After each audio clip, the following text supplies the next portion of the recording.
오늘 우리는 이 본문을 통해서 능히 감당케 하시는 하나님이라는 이 주제로 제 말씀을 한번 상고해 보고자 합니다.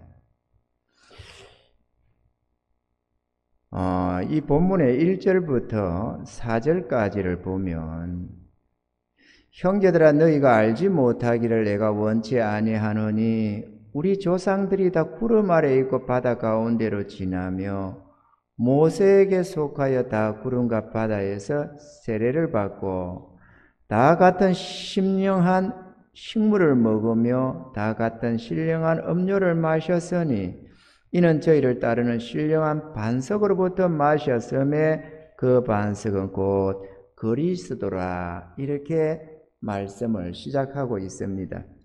이 말씀의 의미는 우리 하나님이 먼저 전제 조건을 까는데 이들은 다 하나님의 백성이었다, 은혜 받은 성도였다, 이것을 먼저 말씀하고 있는 것입니다. 그러니까 구름과 바다에서 세례를 받았고, 세례 받는 사람이 주의 백성이 아니고 누구겠습니까? 그죠? 뿐만 아니라 신령한 음수를 마셨는데 그거는 곧 다름 아니라 그 반석은 그리스도였다, 이렇게 말씀하시면서 성령과 그리스도의 은혜 안에서 살던 자들이다, 이것을 지금 먼저 전제로 깔고 말씀을 하는 것입니다. 그런데 문제는 5절에 보면 그러나 저희의 다수를 하나님이 기뻐하냐 하신 고로 저희가 광야에서 멸망을 받았느니라, 이렇게 말씀하는 겁니다. 지금 이게 심각한 말씀입니다. 그러니까 세상 사람들이 하나님께 버림받아서 멸망했다, 그 얘기를 하는 게 아니고 이들은 주의 백성이다, 하나님의 택함받은 주의 백성들, 애굽에서 하나님이 친히 불러내신 주의 백성들이다. 그들은 세례를 받은 자들이고 그들은 성령의 인도함을 받았으며 주님으로 말미암는 은혜를 입고 살았다, 이걸 지금 말씀하는 것입니다. 그러니까 지금 우리들의 모습인 거죠. 이해가 되시면 아멘. 그러니까 우리 하나님은 지금 우리에게 이 12절에서도 그런즉 선줄로 생각하는 자는 넘어질까 조심하라 라고 하신 것처럼 너희가 하나님의 백성이라고 구원받았다고 너무 자만하지 말아라. 왜냐? 그들도 그러다가 멸망했다, 이걸 지금 말씀을 하는 것입니다. 그러니까 우리가 이 경고를 받아야 하고, 오늘 이 말씀 속에서 우리 하나님이 우리에게 주시는 이 귀한 은혜를 모두가 힘입어서 감사 영광 돌릴 수 있기를 바랍니다. 우리가 한번 살펴보면 하나님의 인도함으로 애굽에서 나온 주의 백성들 중 다수가 광야에서 멸망을 당했습니다. 때로는 탐욕을 품다가 멸망당하고, 때로는 간음하다가 버림받고, 때로는 먹고 사는 문제로 불평불만하다가 제함을 당하고, 때로는 광야 생활 속에서 원망하다가 하나님께 버림을 받았습니다. 저들의 그 같은 행위들은 후세를 살아가는 우리들에게 거울로, 교훈으로 주시는 하나님의 은혜의 방편이 되고 있는 것입니다. 그래서 11절에 저희에게 당한 이런 일이 거울이 되고 또한 말세를 만나 우리의 경계로 기록하였느니라, 이렇게 말씀을 하고 있습니다. 이 짧은 본문 속에서 2번씩이나 저들은 우리의 거울이다, 너희는 저들로 거울을 삼아서 경고함을 받아야 되고 경계해야 되고 그렇게 해서 너희의 삶을 안전하게 인도하도록 해야 한다, 이렇게 말씀하고 있습니다. 그리고는 깜짝 놀랄 만한 위대한 약속의 말씀을 우리들에게 주셨습니다. 13절에 사람이 감당할 시험 박해는 너희에게 당한 것이 없나니 오직 하나님은 미쁘사 너희가 감당치 못할 시험 당함을 허락지 아니하시고 시험 당할 점에 또한 피할 길을 내사 너희로 능히 감당하게 하시느니라. 할렐루야. 성경에는 평안과 행복을 안겨주시는 상상할 수 없는 수많은 축복의 말씀이 있습니다. 문제는 성도들이 하나님의 약속된 이 말씀이 보화인 줄을 잘 알지 못한다는 것입니다. 그냥 성경이다 이렇게 하면서 하나님의 말씀이다 이러면서 이 머리로는 그렇게 생각을 하는데 이 마음 속에는 전혀 그렇게 생각을 안 하는 이들이 무수하다는 것입니다. 그냥 성경 말씀 하나님 말씀 그렇지 이러면서 거기에 자기 생명을 거는 자도 없고 그 말씀을 믿음으로 붙들고 싸우는 자도 별로 없다라는 것입니다. 그래서 시대가 어두워져 가는 것입니다.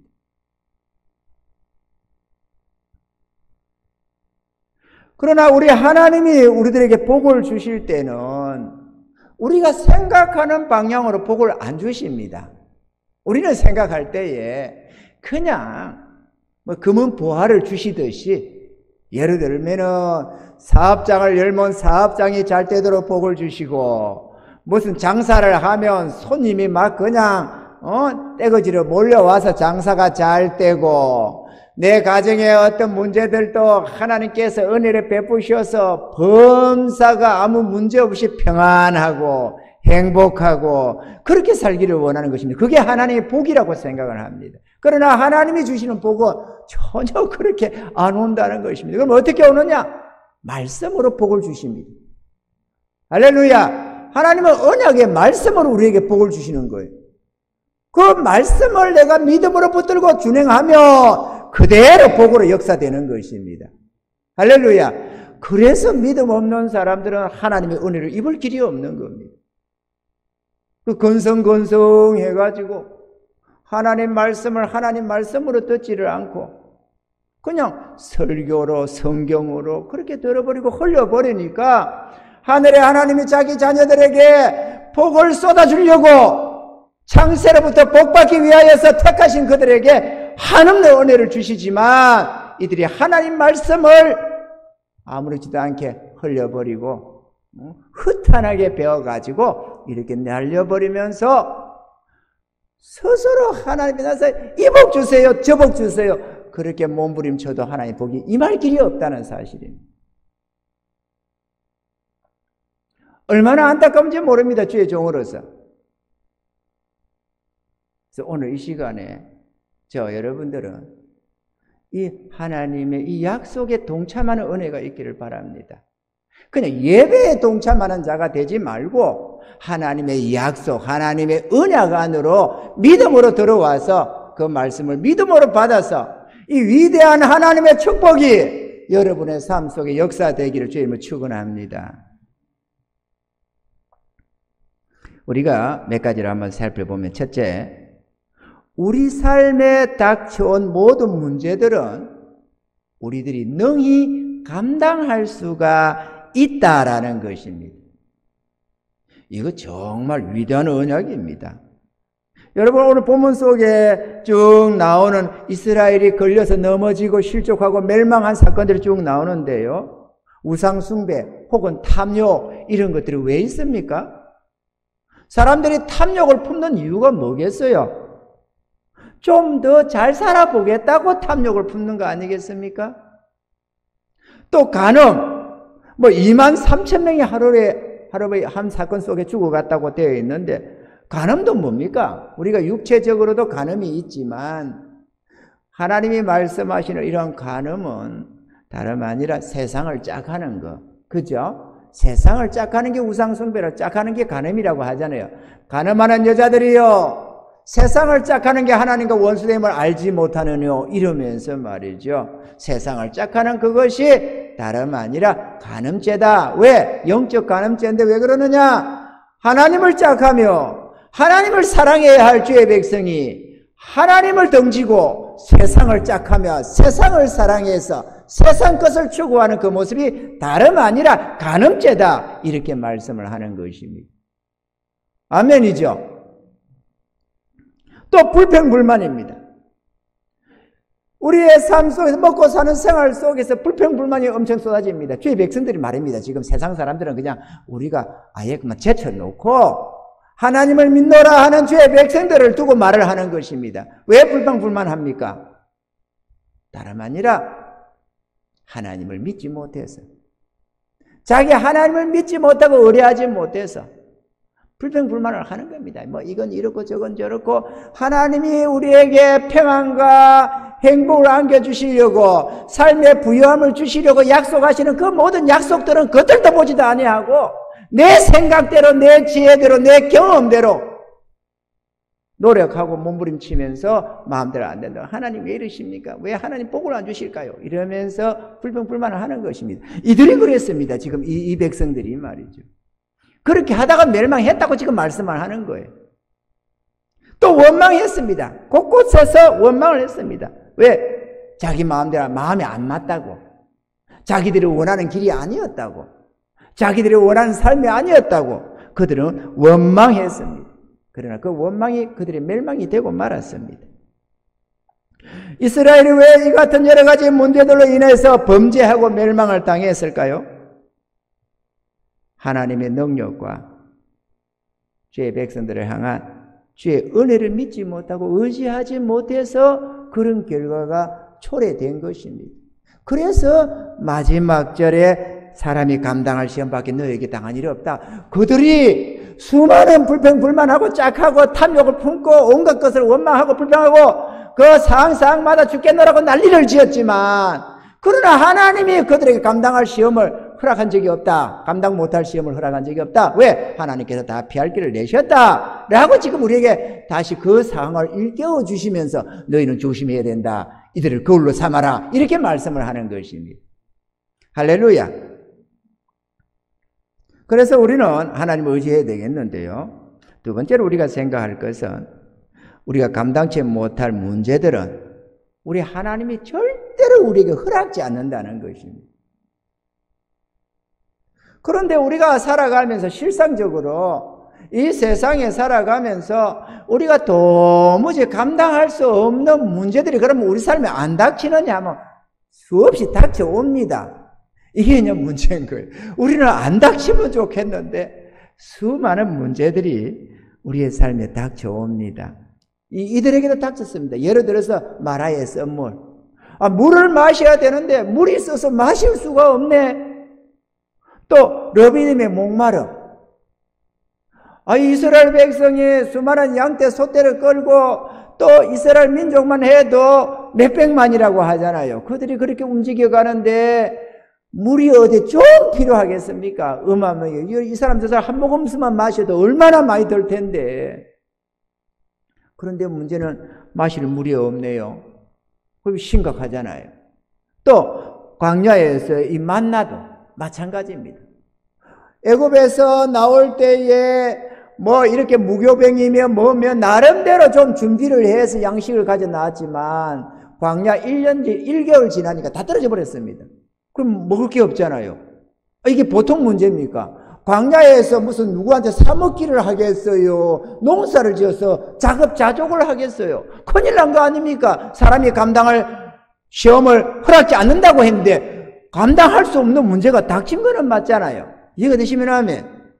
또 뿐만 아니라 뭐 애국 군대의 추격 같은 거, 이거 상대가 안 됐습니다. 저는 막 병거를 거느리고 그렇게 애국 군대가 잡으러 쫓아오는데 그걸 이스라엘 백성이 감당할 수 있습니까? 감당할 수 없죠. 감당할 수 없었어요. 문제는 그 모든 문제 속에도 하나님이 그들이 감당할 수 없는 문제들은 시험당할 즈음에 피할 길을 냈다는 것입니다. 예를 들어서 애국 군대가 쫓아왔습니다.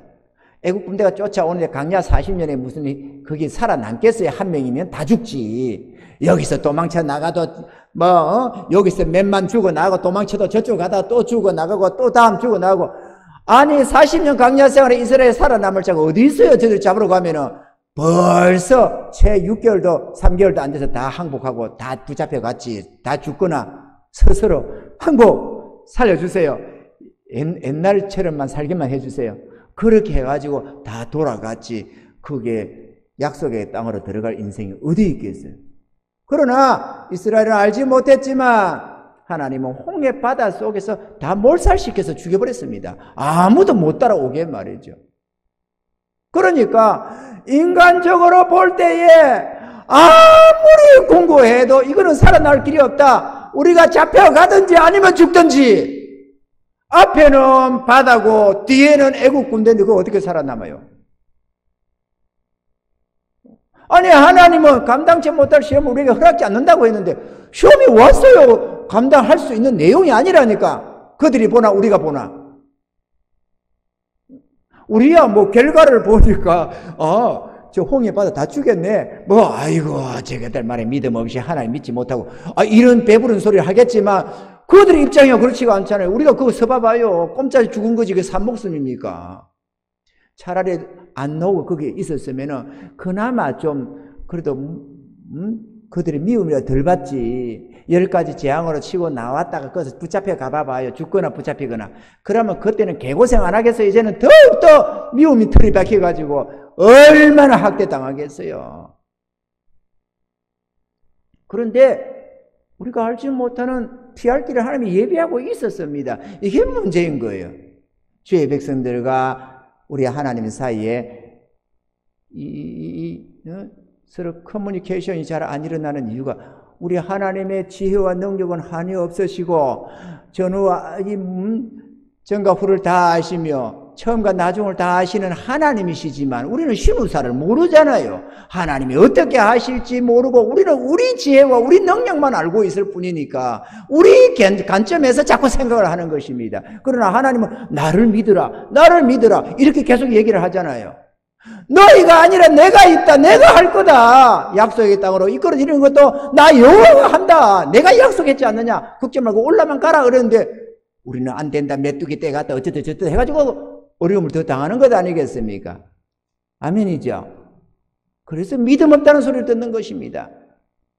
저들만 믿음 없는 게 아니라 지금 우리로 오늘 이 시대를 살아가는 우리들도 동일한 하나님을 모시고 사는데 눈에 안 보이니까 눈에 베이는 그것만 바라보면서 또 자기 자신을 쳐다보면서 오히려 하나님 원망하고 불평하고 전능하신 하늘의 아버지를 모시고 있으면서도 그분의 은혜 속으로 들어가지 못하고 그분의 약속으로 들어가지 못하고 믿음 없는 행동을 하면서 고통을 자초하고 있는 것입니다. 그러다가 이들처럼 수많은 그리스도인들이 멸망해 간다는 것입니다. 그리고 그걸 경고하는 겁니다. 오늘 잘 똑바로 들으라고. 똑바로 이해하고 너희는 하나님의 은혜 속으로 들어오라고. 할렐루야. 우리가 알아야 할 것은 모든 세상 만물이 하나님의 창조물이며 하나님의 지배, 하나님의 통치 속에 있다는 것을 우리가 알아야 합니다. 아멘이죠? 세 번째로 시험 당할 쯤에는 피할 길을 내서 우리로 능히 감당케 하신다라는 것입니다. 우리가 오늘 키포인트로 삼고 은혜 받고자 하는 부분이 바로 이 부분입니다. 우리 하나님은 전지전능하신 하나님이십니다. 그래서 우리 하나님은 우리의 믿음이 실족하는 걸 원치 아니하십니다. 믿음의 주요 온전케 하시는 우리 주님께서 믿음으로 살아가는 자들의 그 믿음을 실족시키는 법이 없습니다. 그래서 반드시 우리가 시험 당할 점이라고 표현하는데 우리가 우리의 믿음이 한계에 부딪혀서 이제는 믿음을 포기할 수밖에 없을 것 같은 그러한 상황이 닥치면은 그 점에는 피할 길을 내서 그 문제를 해결해 주시고 그래서 우리가 믿음이 실족하지 않도록 능히 감당하게 해 주신다. 그 말씀입니다. 할렐루야. 자, 그러면 이거를 몇 가지를 우리가 간단히 살펴보면 이스라엘이 출애굽하여서 광야 생활을 한 지 한 달이 지나자 먹을 양식이 똑 떨어졌습니다. 광야에서 뭘 먹고 살아요? 무슨 장사집에 있어서 사 먹기를 하겠어요? 광야의 농토를 가지고 무슨 개간을 해서 먹고 살기를 하겠어요? 무슨 광야에 과일이 많아가지고 과일 작업자도 어디 어로나 수렵이나 뭔가 이런 채집해가지고 먹고 살 수 있겠어요? 살 길이 없는 것도 아니에요. 짐승들이야 뭐 그나마 박한 식물이라도 어떻게 뜯어먹고 산다지만 사람은 살 길이 없지.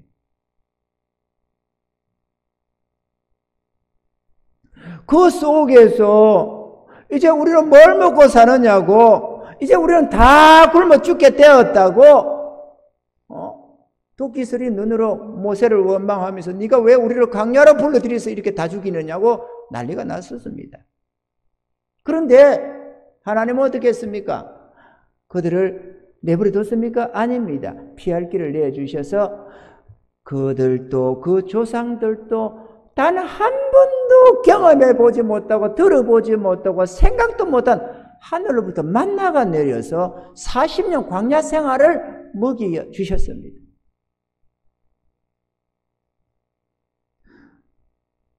또 수많은 사람들이 이 만나와 메추라기를 보고는 탐욕을 품었습니다. 왜 품었느냐?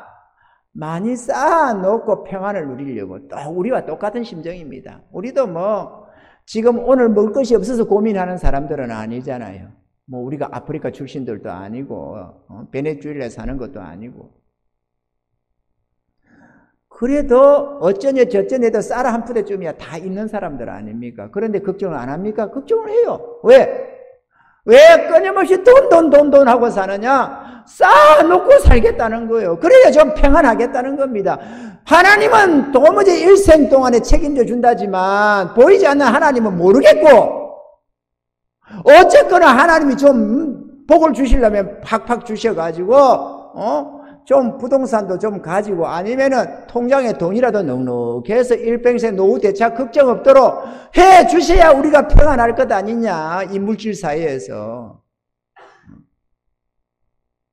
그런데 그런 여유가 없으면 언제 병이 들지, 언제 사고가 터질지, 언제 어떻게 죽을지 아무도 모르고, 직장이 언제 어떻게 될지, 내 하는 사업이 언제 망해 자빠질지 누가 아느냐 이거죠. 그러니 평안이 없는 거지, 걱정이 되는 거지. 그러니 어떻게 했어요? 될 수 없지. 몸부림치고 쌓아놔야지. 쌓아놔야 평안해지, 마음이 평안해지니까. 그거 우리 인간이 당연히 생각하는 겁니다. 그런데 그 믿음 없다는 말을 듣는 거 하잖아요. 그리 만나를 쌓아놓으니까 벌레가 생기고 냄새가 나고 책망을 들었습니다. 그들이 메추라기 쭉 모아서 작게 모은 자도 15벨이라고 어마어마하게 쌓아놨습니다. 근데 그거 제대로 맛도 즐기지 못하고 욕심을 낸 자들이 다 죽어나갔습니다. 왜? 탐욕은 우상숭배니까. 왜 탐욕을 품습니까? 하나님을 믿지 못해서. 그런데 그들은 그런 문제에 고민할 필요가 없었습니다. 왜냐? 만나를 저장 안 해도 됐던 것은 매일매일 새벽 이슬과 함께 내려왔으니까 40년 동안에 그걸 뭘로 모아요? 안 그렇습니까? 그날 먹고 마시며 어려운 가정에 나눠주면서 그렇게 살아갔으면 됐어요. 또 메추라기, 그렇게 죽자 사자 밤낮으로 때리잡아서 모아놓을 필요가 없었습니다. 왜냐? 이 메추라기도 사방 하루길에 그들이 어느 방향으로 나아가든지 하나님이 메추라기를 보내서 언제나 싱싱한 놈으로 잡아먹도록 해놨습니다. 근데 그거를 내 능력이랍시라고 때리잡아서 내 재산이라고 쌓아놓다가 멸망한 겁니다. 그걸 시페리는 그렇게 기록을 하고 있습니다. 아멘입니까 여러분? 아니 생각을 해봐봐요. 좀 우리 상황과 좀 비교를 해봐봐요. 만나와 메추라기 우리의 생활에 필요 아닙니까? 그런데 저들도 쌓아놓고, 왜? 이놈은 만나가 내일 내려올지 안 올지 알게 뭐야? 메추라기 홀홀 날아가 버리면 언제 먹어? 잡아먹을 기회 있을 때 잡아놔야지. 마찬가지로 우리도 빼꼬리 성할 때 좀 더 쌓아놔야지. 언제 우리에게서 재물이 홀 날아가 버릴지 누가 알아요? 안 그래요? 그래서 쌓아놓는 겁니다. 그런데 하나님은 네가 나를 믿지 못했다 이렇게 얘기를 하는 거예요. 내가 너희와 세상 끝날까지 함께 한다고 했고, 내가 너희 필요를 안다고 했고, 내가 다 채운다고 했는데 너희는 그의 나라와 그 의를 위해서 힘쓰지는 아니하고 너희 재물에 빨랐고 너희 집에 빨랐고 너희 하나님을 믿지 못했다. 다 탐욕을 품었다. 그건 우상숭배다. 그건 멸망이다. 이렇게 얘기를 하는 거예요. 이거 좀 심각하잖아요? 심각한 얘기입니다, 지금 이게. 저들이 멸망이 우리하고 상관이 없는 것처럼 보이는데 아니다 그죠? 저들이 율법을 믿었고 우리는 예수를 믿잖아요. 어린 반푼도 없는 소리도 하지 마세요. 그들도 마찬가지로 속죄제 속건제 들어가면서 대속의 은혜 속에 살았습니다. 아무 소리 엉뚱한 소리 해서는 안 돼요.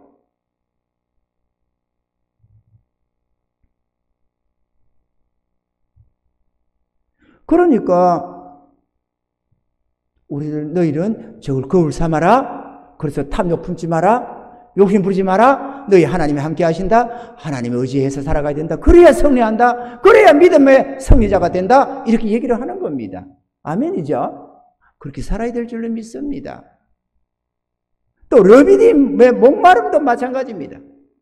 그들이 모세의 인도를 받아서 르비딤이라는 곳에 장막을 딱 쳤습니다. 그런데 장막을 치고 보니까 물이 없는 겁니다. 물을 구할 길이 없어요. 사람이나 짐승이나 물을 마셔야 되잖아요. 물 없이 어떻게 살아요? 그런데 아무리 눈을 희번덕거리고 찾아도 사방에 물을 찾을 길이 없네요. 그래서 급한 김에 이곳저곳을 물웅덩이를 뚫는다고 뚫기 시작했습니다. 아무리 우물을 파내라도 물이 없어요. 그곳에는 물이 없는 곳이었어요. 완전히 메마른 곳. 그러니 인도자 모세를 잡아 죽여야 되지 않겠어? 저놈의 인간이 왜 여기를 이끌어가지고 말이야.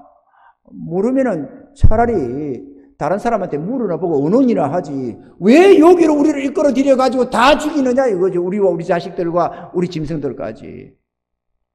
꼼짝없이 죽게 생겼거든. 그런데 어떻게 했습니까? 하나님이 모세를 그 성령으로 이끌어 들이시고는 그러면 아무 대책이 없었나요? 대책이 있었어요. 인간이 생각 못한 방법으로 반석에서 물을 내서 폭포수 같은 물길로 허락해 주셔가지고 얼마든지 마실 수 있도록 해결할 수 있도록 다 해주셨습니다. 우리가 어떻게 알겠어요? 그거를 신우사를 모르는데 그들은 어떻게 알았겠어요? 반석에서 물 넣을 줄은. 아니 흙의 속에서야 땅에서야 물이 솟아오를 수도 있지만 반석에서 어떻게 물이 나요? 그러니 그들은 생각도 못했지. 그러나 하나님의 능력은 전능하신 능력 아니에요? 아멘이죠? 마찬가지로 우리의 삶 속에도 우리는 신우사를 몰라서 죽게 됐다고 생각하지만 하나님은 언제나 피할 길을 연다 이거죠. 그러니 믿으라는 겁니다. 너희 하나님을. 아멘이죠?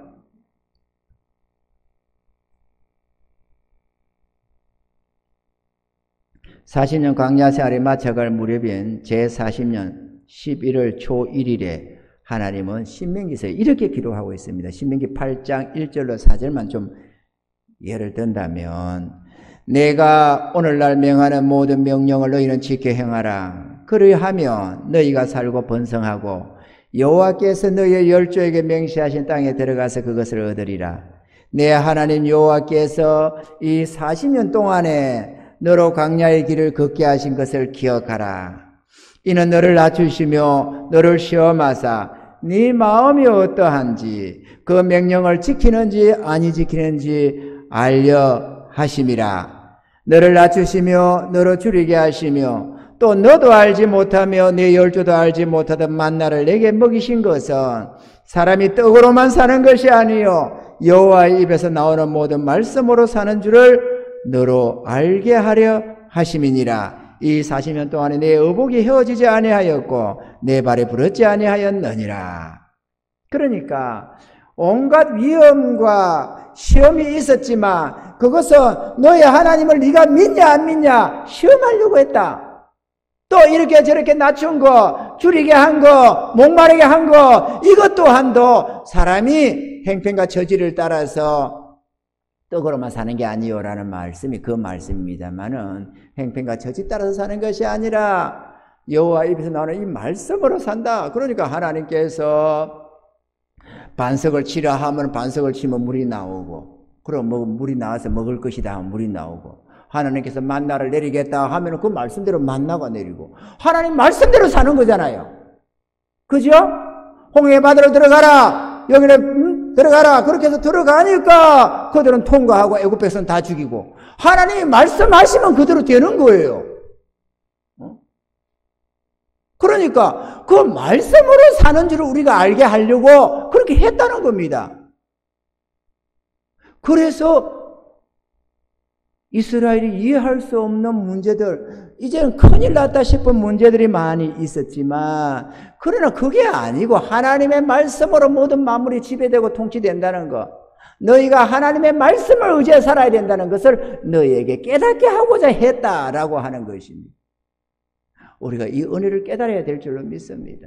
오늘 살아가는 우리 성도들 마찬가지입니다. 하나님의 말씀을 귀하게 여겨야 됩니다. 하나님의 말씀이 우리의 보화인 줄로 믿으시기를 주님 축원합니다. 성경 읽어야 되겠죠? 성경 읽어야 됩니다. 투 잡서 써리 잡서 해서 인생이 평안해지는 게 아닙니다. 하나님의 말씀을 읽고 그 말씀을 붙들어야만 승리가 있는 것입니다. 아멘이십니까 여러분? 왜냐?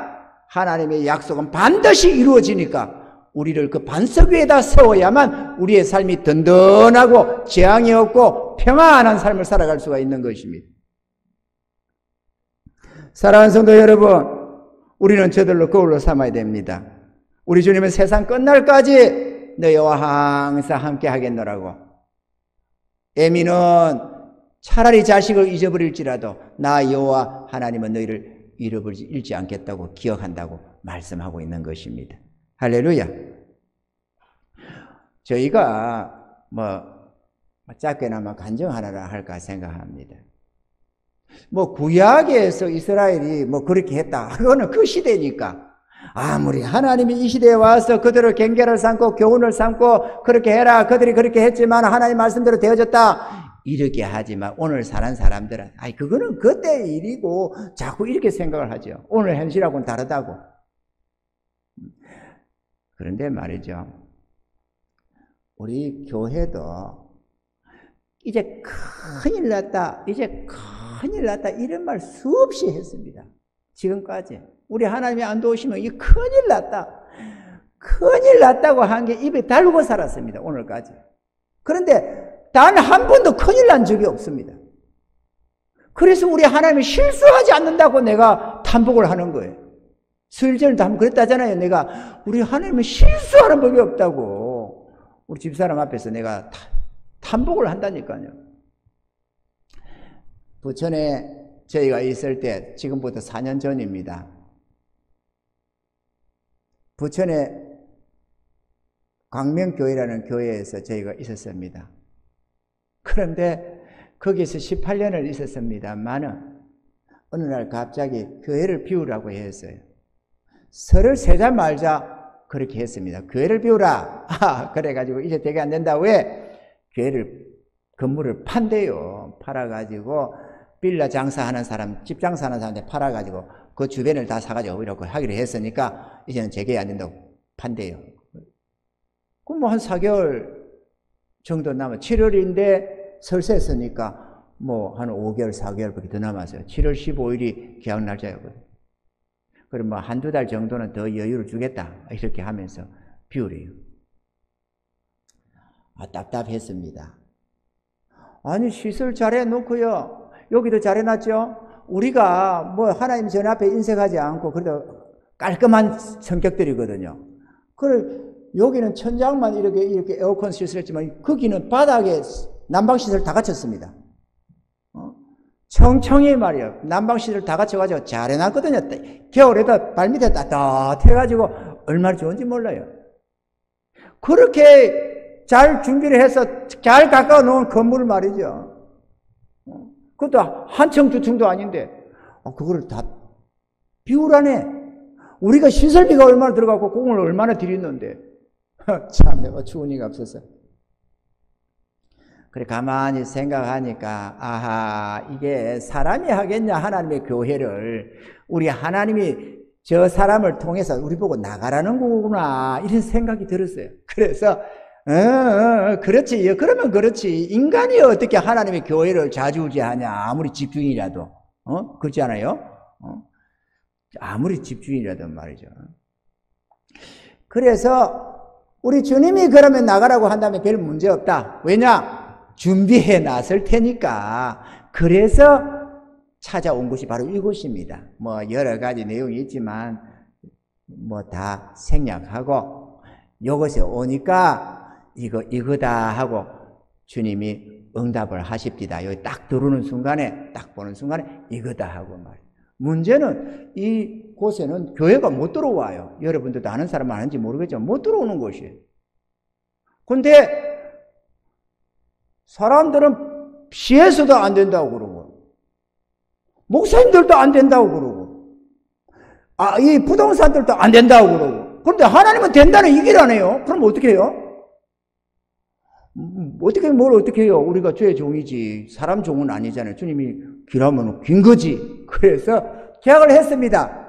그런데 그동안에 몇 년 동안에 우리 저 부천에서 그때는 그 광명교회입니다. 이름도 좋잖아요. 빛광자 밝을 명자 광명교회. 밝긴 밝았는데 바깥으로는 안 밝고 교회 안만 밝았어요. 부흥이 별로 안 됐거든. 우리는 광명인 줄 아는데 세상은 몰랐어요.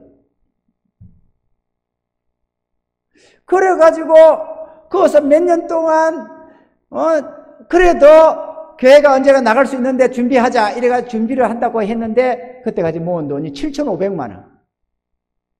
그리고 그거는 월세로 우리가 비싼 돈 주고 있었기 때문에 월세 걸린 보증금 걸린 게 1,500인가 있었어요. 그럼 다 못해도 9,000.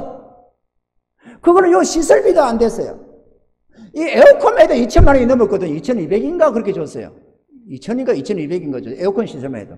그러니 뭐 9,000 그까지 해당 사항이 없지. 봐봐요. 바닥도 발에 반들반들 얼마나 잘해놨어요, 이거. 얻은 것 하나. 손색이 없잖아요. 우리가 깔끔한 성품들이거든요. 우리가 그래도 제법 개뿔도 없지만. 그래가지고 화려한 거는 별로 원치도 않지만 깔끔해야 되잖아요. 그죠? 집이든 뭐든 아무리 학구방을 줘도 우리는 깔끔하게 관리를 하거든요. 그러니까 다 해봤자 9천만도 안 되는 거, 계약금도 안 됐어요. 계약금도.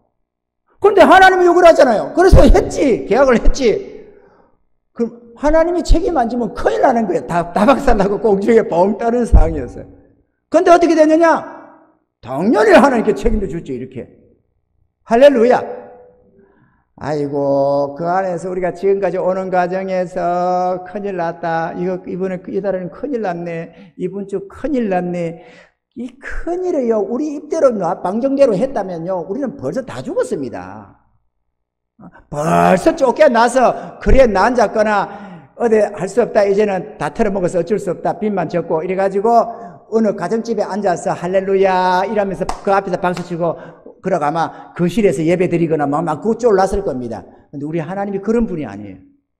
우리 하나님은 전지전능하십니다. 그래서 그 하나님을 알기 때문에 믿음으로 들어오는 거예요. 믿음으로 들어오니까 다 열리잖아요. 전능자가 해결해 주셔서 간판 못 건다는 이곳에 간판 다 걸었고 하나님 앞에서 당당하게 우리가 허가받고 하는 거 아니에요. 남들은 못한다는데 우리는 하고 있다 이거죠. 산정인들 아닙니까? 남들은 못해요. 이 백오 지역에 수많은 교회들이 원하지만 못 들어오는 것 아니에요. 들어와 봤자 이름도 없이 빛도 없이 숨어서 살짝 이렇게 교회 간판 하나 못 달고 다 있는 거 아니에요. 혹시 있더라도 이렇게 당당하게 교회로 하는 게 어디 있어요. 성도가 없어서 아쉬워서 그렇지. 그러나 우리 하나님께서 그것도 때가 되면은 당신이 택한 자들 붙여주실 줄 믿습니다. 할렐루야. 우리가 똑바로 하고 주님 뜻 안에서만 살면 나머지는 하나님이 하시니까 말이죠. 주님을 믿고 따르느냐 안 따르느냐 그게 중요한 거지. 그래서 매주 매달 하나님 이번에 이거 돼야 되는데요. 이거 필요한데요. 이거 큰일 난. 여러분 우리 스스로가 한번 쳐다봐봐요. 서로 한번 둘러봐봐요. 여기 돈 가진 사람이 누가 있으며 돈 좀 버는 사람 좀 그때 어깨에 힘 좀 줄 만한 사람 방귀깨나 힘주고 낄 만한 사람 여기 누가 있는가 한번 쳐다봐봐요. 아무도 없지. 아무도 없어요. 그런데 여기에서 이해할 수 없는 금액이 오간다니까 하나님 역사를 하신다니까요. 우리 돌파구로는 도무지 이해가 안 돼요. 될 수가 없어요. 한 달 감당이 안 돼요. 한 달이. 그런데 한 달 감당 안 되는 거에다가 플러스 알파로 엄청나게 덧붙여 주시니까 확장도 해가는 것 아닙니까? 저 우리 부흥 주실 걸 믿고 저 예배한 거 봐봐요. 이것보다 더 큰 걸 저다 예배 놨잖아요, 옆에다가. 전능하신 하나님이라니까 한 달에 우리 교회에 필요한 것도 감당이 안 될 것 같아요. 전혀 불가능한데 이 불가능을 넘어서서 더 큰 금액을 붙여주셔서 감당하게 한다니까요. 우리가 해놓고도 우리가 깜짝깜짝 놀래요. 왜? 이거는 하나님의 오병이의 기적이니까. 이건 우리가 할 수 있는 내용이 아니라니까요.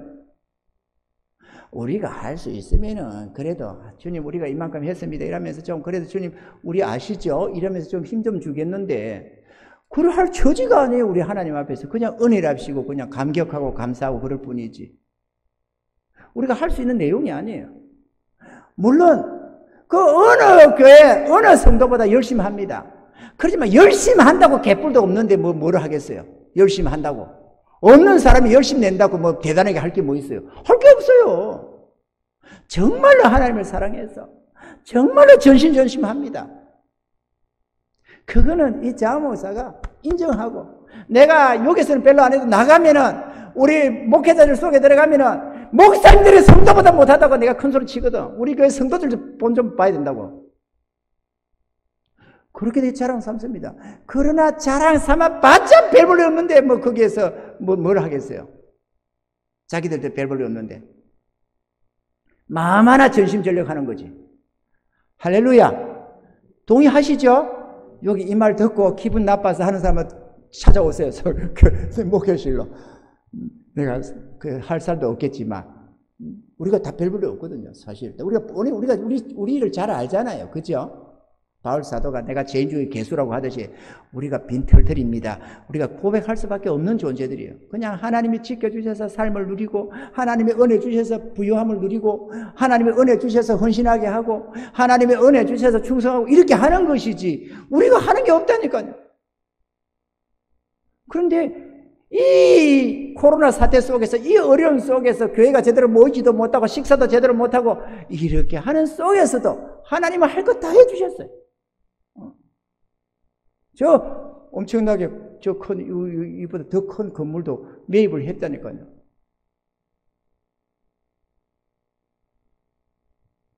자, 그거 책임 안 지면 무슨 죄들이에요? 맨상의 헤딩이었습니다. 이 한 평 한 평이 금사리 같은 요것이 말이죠. 건물 매입하면서 계약금 할 때 꼴랑 800만 원인가 700만 원인가 교회 전체 재정이라고는 700, 800만 원인가 밖에 없었습니다. 계약금도 안 됐어요. 계약금도 안 되는 거. 그런데도 했습니다. 100분의 1도 안 되는 그 돈 가지고 계약했습니다. 하나님 믿고. 우리 하나님 전능하시거든. 우리 하나님이 뜻이 주어지느냐 안 주냐 그게 중요한 거지. 우리가 있고 없고는 상관이 없어요. 그럼 물이 녹고 안 녹고 무슨 상관이 있어요. 그 지역에 물 녹든 안 녹든 하나님이 그게 장막을 치료하면 치면은 하나님 물이 해결해 주는 거고 광야에 녹으면 책임져서 만남 며칠에게 먹이는 거고 하나님이 하시는 것도 아니에요. 우리가 재정 감당해가면서 한 달 한 달 가면서 그나마 악착같이 가지고 있던 재정 전체 털털털 다 털어서 700인가 800인가 그랬어요. 계약할 때. 건물 계약하는데. 그건 100분의 1에서도 한참 모자란 돈이었어요. 그러면 뭐 누가 가진 사람이 있어야 하지. 아무것도 없는데. 넌 아무것이 없었어요. 우리가 없는 사람들 알잖아요. 그래서 사람이나 많으면은 그래도 저 사람 좀 가졌나 이러겠는데 우리가 막 훤히 알거든. 밥숟가락에 몇 개인지도 정도 알 정도 되거든. 그러니까 가진 거 없어요. 그때 기분은 어떤 기분이었냐? 맨 땅에 헤딩하는 거. 이거는 있을 수 없는 불가능한 거. 해결이 안 되는 거. 전혀 불가능한 거예요. 어디서 하나님이 뚝 떨어져 주지 않으면 불가능한 거. 근데 문제는 하나님이 뜻을 주셨다는 거예요. 그래서 믿음으로 가계약으로 시작했습니다. 가계약을 계약처럼 해가지고 시작했어요. 그런데도 이 코로나 사태 속에서도 그 어마어마한 돈을 다 붙여주시고 허락해 주셔서 다 했어요. 우리 한 달 한 달에 이 절박한 거 이거는 말할 것도 없고 이것만 해줘도 기적인데 하나님이 하신다니까요. 전능자가 살아계시다니까요. 그 하나님이 우리 하늘 아버지요. 그러니 뭘 염려를 해요? 뭘 넣고 주의 일에 힘쓰지 않고 하늘나라에 칭찬과 상급 준비 안 하고 하나님의 복음과 함께 안 하고 쌓아놓고 살겠다고 몸부림치다가 멸망할 이유가 어디 있느냐 그 얘기예요. 아멘이죠? 아멘이죠. 그러면은 목사님이니까 저렇게 마음 편하게 하지 성도들 입장은 그렇지 않다. 그렇게 생각할지 몰라요. 흔히들 생각하기를 목회자는 돈 챙겨가는 사람, 성도들은 헌금하는 사람 이렇게 생각하거든. 근데 어린 반푼도 없는 소리 하지 마세요. 저희 교회에서 저희 가정이 제일 어느 교회보다 가정보다 앞장섭니다. 전심전력해서 내 하나님을 향해서 섬기며 살아갑니다. 근데 목회자 가정이 개뿔로 있어야 섬기지. 사례비 코딱지 받아가지고 겨우겨우 생활도 빠듯한데 뭘 하겠어요? 목사님이 전심한다지만은 사채 안 하고 아껴서 헌금하는가 보다 이렇게 생각할란지 모르지만 어림도 없는 소리 하지 마세요. 어차피 다 없는 사람들이야. 그런데 하는데 목회자가 없다고 못 하겠어요? 하나님이 얼마든지 붙여주셔요. 그래서 어떨 때는 1,000만 원도, 어떨 때는 500도, 또 어떨 때는 5천도, 어떨 때는 1억도 드리게 하는 거예요. 이게 기적이 아니고 뭐예요? 목회자 과정에서. 그런데 또 이 정부는 또 목회자가 월급쟁이라고 또 종교인 과세를 한다고 해서 세금 받아가요, 나한테. 와, 이 개떡 같은 정치야, 이거. 하나님 나라를 모르니까. 하나님 나라를 모르니까 목회자한테 왜 세금을 거두가요? 우리가 얼마나 전심에 세금 다니고 하나님 앞에 전심전심 하는데, 근데 또 목회자가 헌금한 거는 안 쳐준다네. 저것들 말이야. 하나님 나라에 가면 책망 좀 들을 겁니다. 모르게 몰라도 내가.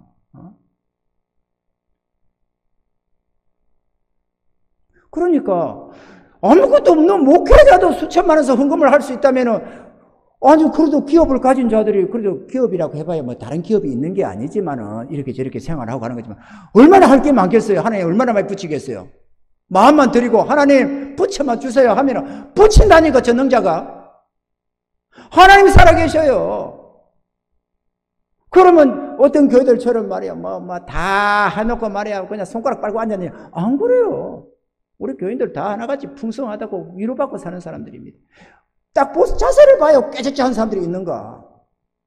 다 그래도. 없는 중에도 전능자 의지해가지고, 그냥 그렇게 하잖아요. 하나님은 하십니다. 우리 하나님께서는 전지전능하신 하나님이십니다. 말씀으로 우리가 산다는 것을 우리가 배워야 합니다. 이거는 이해한다고 되는 종류가 아니에요. 내가 발을 떼봐야만 알아요. 하나님의 전능하심을 내가 친히 맛봐야 돼요. 10번 맛보고 100번 맛보면은 우리 하나님이 능력인데 이런 생각이 듭니다. 하나님 말씀대로 하시는구나. 예나 지금이나 어제나 오늘나 변함없는 우리 하나님이시구나. 이걸 깨닫습니다. 그래야 믿음으로 살 수가 있어요. 그래야 우상 숭배를 안 하고 원망불평 안 하고 그래야 내 집에 빠르지 않고 주와 복음을 위해서 살아갈 수가 있습니다. 그래야 하나님 경배가 되기 시작하고 보이지는 않지만 전능하신 하나님을 보는 것처럼 섬기며 살아갈 수가 있습니다. 내일 일을 걱정 안 할 수 있습니다. 미래를 걱정 안 해도 되고 노후를 걱정 안 해도 되고 물론 전혀 닥쳐올 문제를 신경도 안 쓰고 오늘 하루만 이렇게 하는 건 옳은 건 아닙니다. 하나님이 지혜롭게 또 해가라잖아요. 그래서 늘 하나님의 성령의 이끄심을 따라서 성령께서 그때그때 보이심을 따라서 준비하게 하면 준비하고 헌신하게 하면 헌신하게 하고 그때그때 주님의 인도만 따라가면 괜찮아요. 살아계신 우리 주님께서 부활하신 주님께서 철저하게 우리 삶을 지배해 주시니까 말이죠. 그 주님을 우리가 믿고 따라가는 겁니다. 그 좋으신 하나님, 실수하지 않는 하나님, 전지전능하신 하나님, 우리의 행편과 처지를 다 알고 계시는 하나님, 아무 염려하지 말고 너는 나에게 맡기고 나를 따르라고 하는 그 하나님, 그 하나님만 믿고 따라가면 우리의 일생을 하나님이 책임져 주시고 평안을 주시고 행복을 주시고 우리의 소명 다할 때 소천하게 되면 천군서사들에 받들려서 천국 가서 영원히 행복을 누릴 것 아닙니까? 이 하나님 죽어봐야 한다고요. 누가 죽어봐야 알아. 죽어보면 끝이지. 지옥으로 들어가서 알면 뭐 할 거예요. 살아생전에 하나님을 알고 하나님을 동행해 가야지. 할렐루야. 우리 하나님 좋으신 분입니다. 그래 우리 그 하나님을 믿고 의지할 수 있습니다. 우리가 약한 줄 다 압니다. 갓난 애기 태어나면 지가 무슨 제대로 가족 노릇 합니까? 자식 노릇 합니까? 그러지만 다 알아서 이렇게 저렇게 금지 오겹으로 키워서 사람 구실을 하듯이 우리 믿음의 백성도 마찬가지입니다. 이제 거듭나서 하나님 앞에 나오는 자들이 대단하게 하겠어요. 그러나 하나님이 다 귀하게 여겨서 이렇게 금지 오겹으로 붙들어서 이래가지고 받들어 섬기게 하잖아요.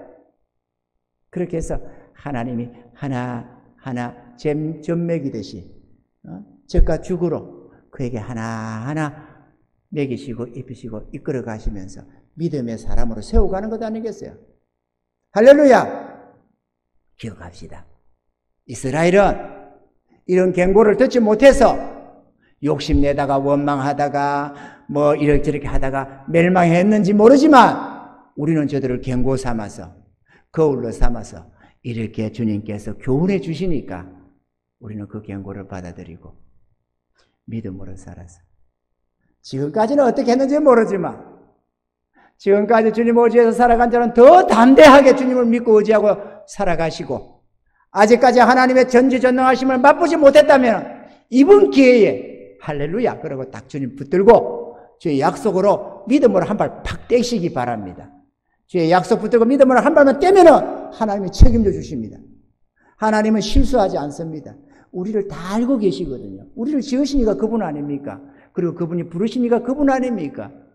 그분은 다 알고 계십니다. 우리의 이름도 아시고 우리의 성격도 아시고 우리의 행편도 아시고 할렐루야. 이렇게 말해요. 부흥사들이 이렇게 말하면 그때마다 할렐루야 아멘 아멘 이래 합니다. 우리 교회는 별로 아멘을 잘 안 하지만은 우리 이름도 아시고 우리의 행편도 아시고 우리의 처지도 아시고 우리가 뭘 원하는지 소원도 아시고 우리가 필요한 게 다 아신다 그거죠.